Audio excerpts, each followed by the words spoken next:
అందరికీ నమస్కారం. Welcome to my channel. ఈ వీడియోలో ఏపీ ప్రభుత్వ ఉద్యోగ పెన్షనర్ల అరియర్ బిల్స్ జమ అవుతున్నాయి. ఒకసారి చెక్ చేసుకోండి. సో, ఏ బిల్లులు జమ అవుతున్నాయి, ఏం కథ అనే పూర్తి వివరాలైతే ఇప్పుడు ఈ వీడియోలో తెలుసుకుందాము. వీడియోని ఎక్కడే గాని స్కిప్ చేయకుండా ఎండ్ వరకు చూడండి. అప్పుడే పూర్తి ఇన్ఫర్మేషన్ అర్థమవుతుంది. వీడియో చూస్తున్న ప్రతి ఒక్కరు కూడా వీడియోకి తప్పకుండా ఒక లైక్ అయితే చేయండి. అలాగే వీడియోని తోటి ఉద్యోగ పెన్షనర్స్ మిత్రులతో అయితే షేర్ చేయండి. కొత్తగా మన ఛానల్ చూస్తూ సబ్స్క్రైబ్ చేసుకోని వారు ఎవరైనా ఉంటే దయచేసి మన ఛానల్ అయితే సబ్స్క్రైబ్ చేసుకోండి. దీని ద్వారా నేను చేసే ప్రతి ఒక్క వీడియో మీ వరకు రీచ్ అవుతుంది. ఇక మనం ఆలస్యం చేయకుండా వివరాలకైతే వెళ్ళిపోదాం.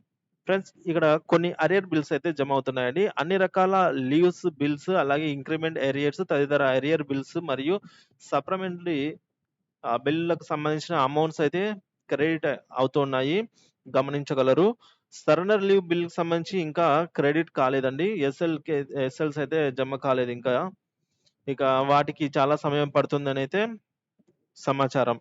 ఏపీ సర్వీస్ మరియు ఫ్యామిలీ పెన్షనర్స్ తెలుసుకోవాల్సిన సమాచారం ఏంటంటే సీఎఫ్ఎంఎస్ సంబంధించి కొన్ని అంశాలండి.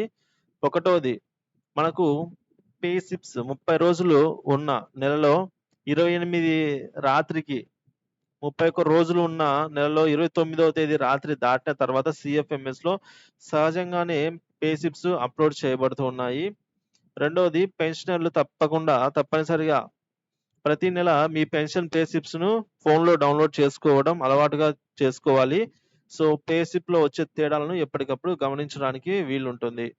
మన ఆండ్రాయిడ్ ఫోన్‌లో అత్యంత సులువుగా మనమే పే స్లిప్స్ డౌన్‌లోడ్ చేసుకోవచ్చండి.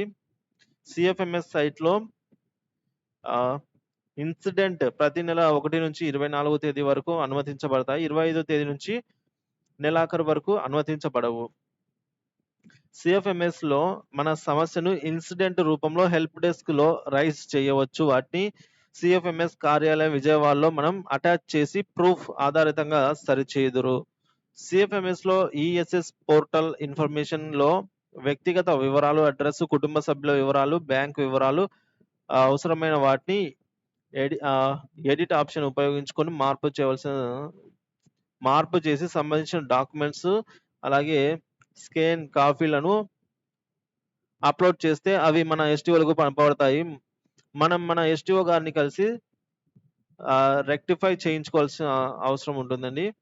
ఇటీవల సీఎఫ్ఎంఎస్‌లో కొన్ని అధికారులను క్రింది స్థాయికి బదలాయింపులు చేయడంతో హెల్ప్ డెస్క్‌లో మనం రైజ్ చేసిన incident RFC error, non display of tail వంటి సాంకేతిక అంశాలను సీఎఫ్ఎంఎస్ కార్యాలయంలో విజయవాడలో క్లియర్ చేస్తూ ఉన్నారు.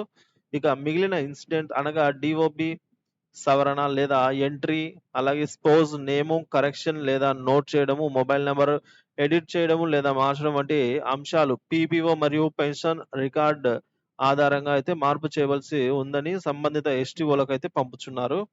ఎస్‌టీఓ కార్యాలయంలో సిబ్బంది కొరత, పనుల ఒత్తిడి వంటి ఇబ్బందులతో వారు మన ఇన్సిడెంట్ పై అయితే దృష్టి పెట్టడం లేదు. సో, మన ఇన్సిడెంట్ రైజ్ చేసినప్పుడు వాటిపై టైమ్ బౌండ్ యాక్షన్ నిర్దేశించాలని మన state government pensioners association AP Guntur వారు డైరెక్టర్ ఆఫ్ ట్రెజరీస్ వారినైతే ఇప్పటికే పలుమార్లు కోరి ఉన్నప్పటికీ సరైన ఉత్తర్వులైతే రాలేదు. త్వరలో రాగలవు అనైతే ఆశిద్దాం.